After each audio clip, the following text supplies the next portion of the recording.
are two ways to remove the President of the United States. We have already more than once in this program examined the 25th Amendment, which allows the Vice President to remove the President with the support of a majority of the Cabinet in writing. The Vice President then becomes the acting President. The Vice President can initiate this action whenever he believes the President is, quote, unable to discharge the powers and duties of his office, end quote. The President can appeal that action only to the Congress, and then a vote of the House and Senate will settle the matter. The 25th Amendment does not specify what it means for the President to be unable to discharge the powers and duties of his office. It could obviously be for health reasons. The President has fallen into a coma or is otherwise physically ill.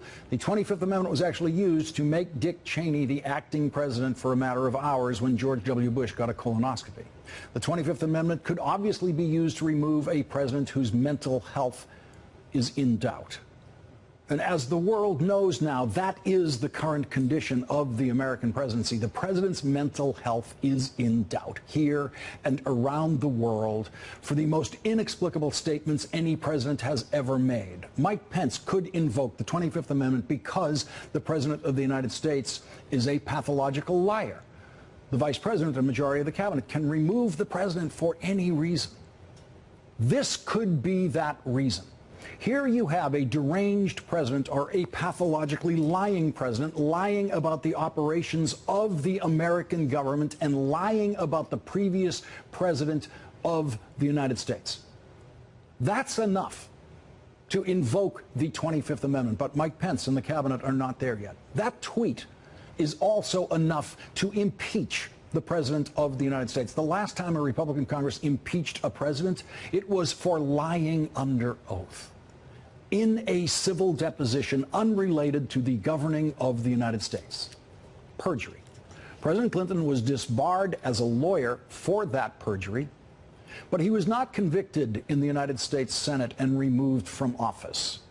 Many of the Democratic senators who voted against removal of the president conceded that he was actually guilty of that perjury, but they felt that the president's lie did not merit removal from office because it had nothing to do with the governing of the United States. The most simplistic version of President Clinton's defense that you would hear from Democrats in those days was that he was only lying about sex.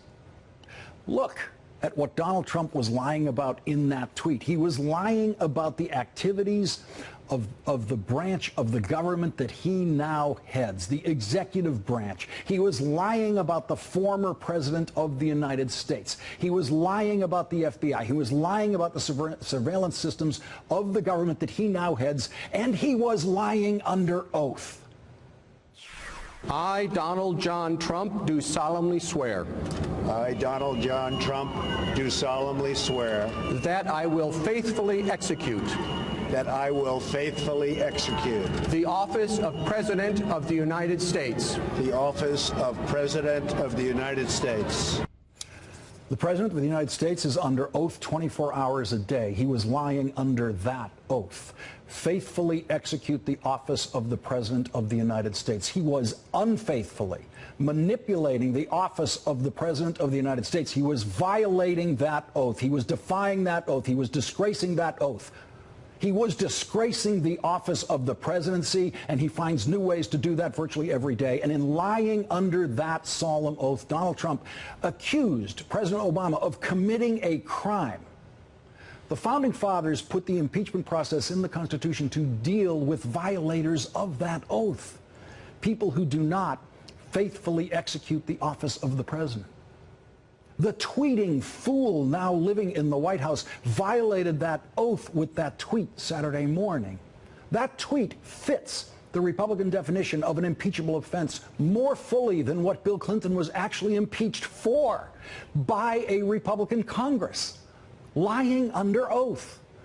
The president isn't the only one who takes an oath of office. The vice president does. Every member of the House and Senate does. Every member of the House and Senate staff takes the same oath of office as a member of those bodies. I took that oath when I worked on the Senate staff. The receptionists in the Senate take the same oath of office as a senator. They all raise their right hands and solemnly swear that I will well and faithfully discharge the duties of the office on which I am about to enter, so help me God. What Donald Trump did on Saturday morning was an offense to anyone who has ever taken an oath of office, and it should be an offense to everyone else. Whether he lied about President Obama because he is simply a buffoon, whether he accused President Obama of committing a crime because he is a madman, whether he sent that tweet just to have fun, does not matter. Each of those reasons amounts to the same thing. In the words of the 25th Amendment, Donald Trump is unable to discharge the powers and duties of his office. In the words of his oath, Donald Trump is clearly unable to faithfully execute the office of the president. Donald Trump clearly has no idea what it means to solemnly swear. The word faithfully means nothing to him. Violating his oath of office is no longer enough for a Republican Congress to impeach a president. Lying under oath is no longer enough. Not yet. How long? How long will it take before the Republicans in Congress realize that something has to be done about a president who violates his oath of office publicly? The oath that members of Congress take themselves. That oath that says, I will well and faithfully discharge the duties and office on which I am about to enter.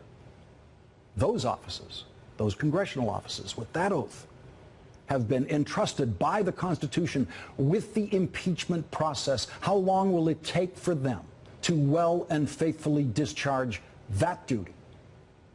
We are 46 days into the Trump presidency. We've already seen a national security advisor forced to resign because of lying.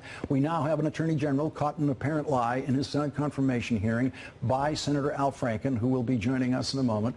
We have multiple investigations of Donald Trump's connections to Russia, of his campaign's connections to Russia.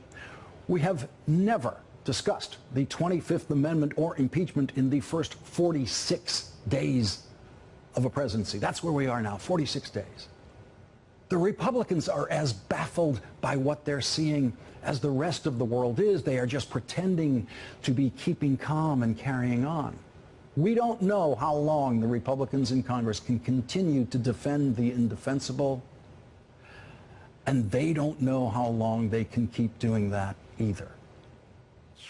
I think that the President of the United States, who has stated categorically that Trump Tower was wiretapped, that he should come forward with the information that led him to that conclusion. It's a very serious charge against the previous President of the United States. That was Senator John McCain today. That is what hope looks like. The cracks in the Republican wall are already there. They will only get bigger.